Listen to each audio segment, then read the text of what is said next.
most of us have been taught how to improve, how to heal, how to become better, but almost no one's been taught how to stop attacking ourselves while doing it.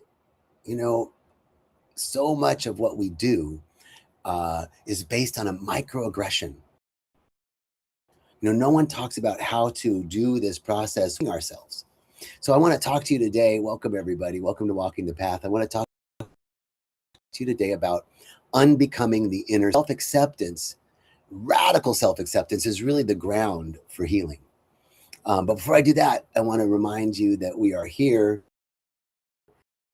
I am here under the auspices of about these things because this is the kind of stuff we talk about at Rythmia every week. Rythmia Center, that is the gold standard. I've had the great privilege of being there for the last 8 years and have seen miracle upon miracle upon miracle. And so I want to invite you to take a look at Rythmia. And I'm just seeing thank you so much, RVA Brock. While in meditation the other day, I heard you say, and you continue to punish yourself. Thank you. Yes, we continue to do this because we think it's a measurement of that it's motivation, that it's discipline. I really want to set the container. 3 weeks. This is the first talk in this series for the month of February. And over the next weeks, I want to be on a path with you. Really not about becoming better and not about not about unbecoming what really never belonged. And this arc really comes directly out of something I've been working on, and I can't wait to share with you all very soon, is a book called Unbecoming. In the book, there's this arc that I want to this week is radical self-acceptance. This self-love, and self-love, love is a state of being. And compassion is the action of love. So next week, we'll talk about self-love and self-compassion. And then finally, this leads us to radical self-responsibility. This is the passy that we arrive at, the creators of our life experience, when we actually accept ourselves. When we think that accepting ourselves means that we're resigned to letting it be the way it is. But actually, self-acceptance is a step in unbecoming, in unraveling these tightly wound patterns. They have to happen in this order. We have to accept ourselves first. Then we can love ourselves. And then we can actually step into choice, into responsibility. I want to lay the ground. And self-acceptance is where everything else begins. And the real obstacle to self-acceptance, is this idea of the normative should. Most people think they struggle with self-acceptance because they're broken, there's something wrong. The real obstacle is that we are constantly measuring ourselves, invisible standards of who we think we should be. And this, if I talk to somebody about comparison's the thief of joy. Oh yeah, of course, comparison's the thief of joy. I don't compare myself to people. No. Yes, we do. Yes, we do. Not in these long arcs of, they're so much better than me. It's in these moments, these little microaggressions, these little should be more spiritual. I should be more successful, active. I should be less messy. I should be more healed. Just these moments. This is where the microaggressions begin. And this voice is so normal that we often mistake it for wisdom or for motivation or for helping us, right? But it's actually comparison. And self-existence cannot exist in a system that's constantly grading itself. Constantly grading, constantly degrading itself. So, measurement turns like ourselves. We're constantly looking to, kind of like a report. And the moment life becomes a report card, it becomes impossible. Another metric, another standard, another version of me or of you acceptable. It's like there's a constant theme in self-improvement. It's like you're just not quite, even if a spiritual perspective might say, oh, just as you are, but tomorrow you'll be even more perfect, whole, and complete, right? This is the subtle underpinning that has us believe there's something wrong that we need. Oh, thank you, Vicky. Vicky said, I've been struggling with this for so long. Stay tuned, Vicky. There's more. I'm so grateful. So, another version that's more acceptable means there's another version that actually belongs. So we're delaying, and most of us feel that there's a huge piece of I don't belong, I don't fit in. I can accept myself when I'm calmer. I can accept myself when I'm more healed. I can accept myself when I've figured this out. But acceptance doesn't come later. In fact, that's not approval. We're actually looking for some sort of measurement. And this really becomes a war, like an internal civil war, an inner war. And this is really one of the core themes of unbecoming. It's civil war is a part of us that we're trying to fix, right? Or trying to improve, trying to transcend or eliminate. We want to eliminate other parts.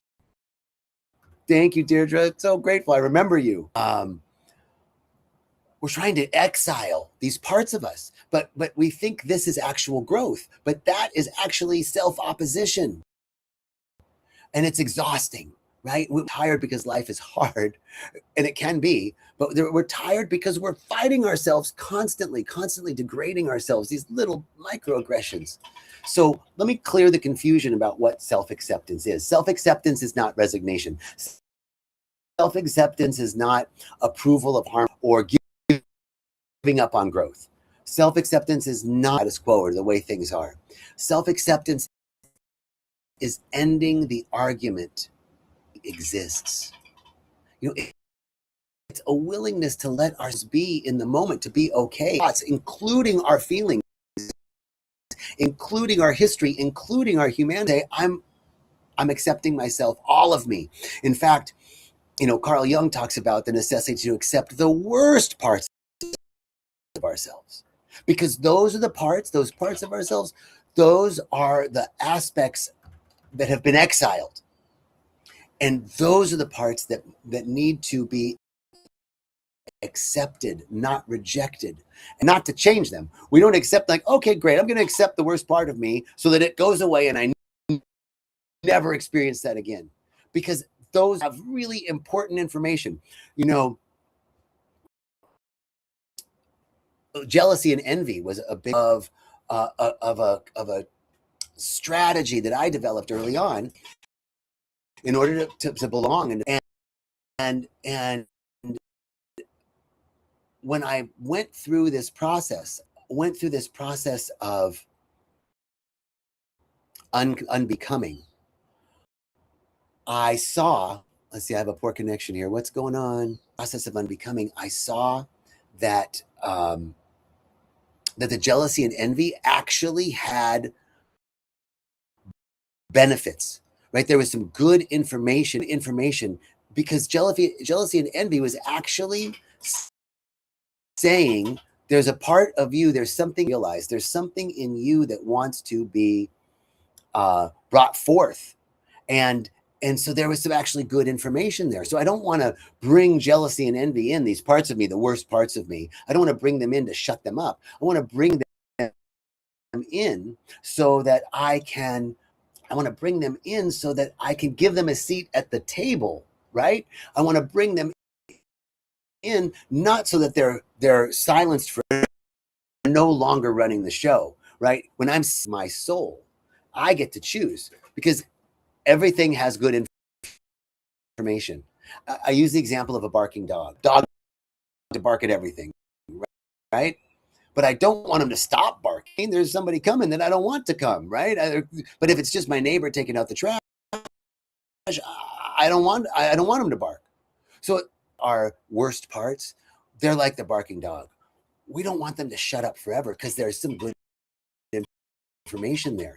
But if I can then be my soul, my authority, my inner authority, I can say, oh, hey, that's just the neighbor bringing in the trash. Oh, that's just an old pattern coming up. I need to activate jealousy. I can go.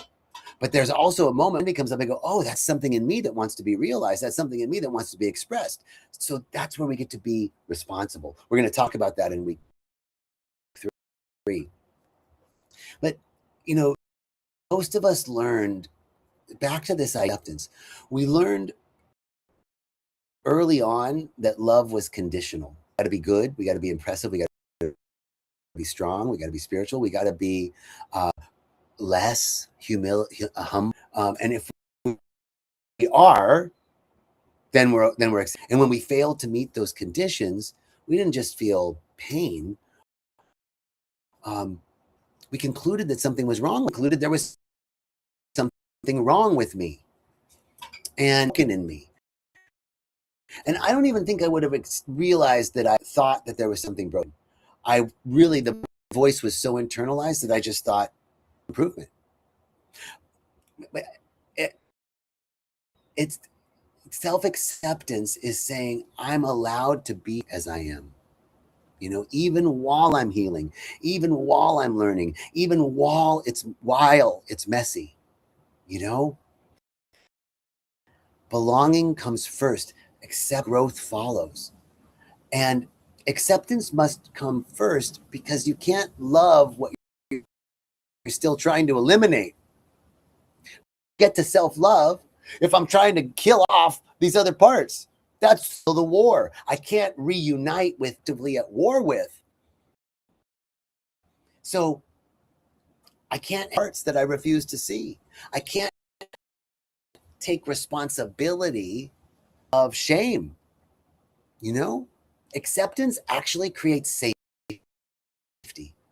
I was talking to some friends this week about acceptance begins to create safety and compassion, responsibility possible.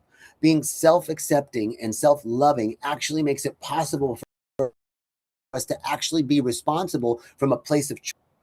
So what does self-acceptance look like in real life, right? Self-acceptance looks like saying to yourself, it looks like saying to yourself, especially when you want to fix something, or when you feel distracted, or you feel like you need to perform, or you feel like there's a bypass, it feels like just accepting with yourself, staying with yourself in those moments. It sounds like this too belongs. It sounds like I don't have to like this, but I can let it be here. It sounds like I can be present without judgment and without punishment. It's not passive. It's actually honesty without violence. Like, this is of me. This part, the part that's jealous, envious, the part that doesn't want them to succeed, the part that hates myself, right? To be present, to say, this too belongs. This is part of me. And not to exile it. This is radical honesty without violence. And, the next we're going to explore self-love and self-compassion. So it's at 1:00 Central Time. Because, what it really means, and it really mean to be loving to yourself, to be passionate to yourself. This isn't bypass. It's learning to, Charlene says we need to talk to ourselves gently. Absolutely. It means that we need to be responsible, but without shame, without blame, without, but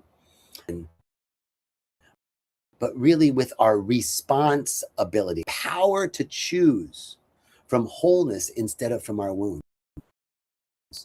But none of that works, ending the Civil War, without first accepting ourselves. So healing does not begin with fixing. It begins with ceasing the attack, ceasing the self-condemnation.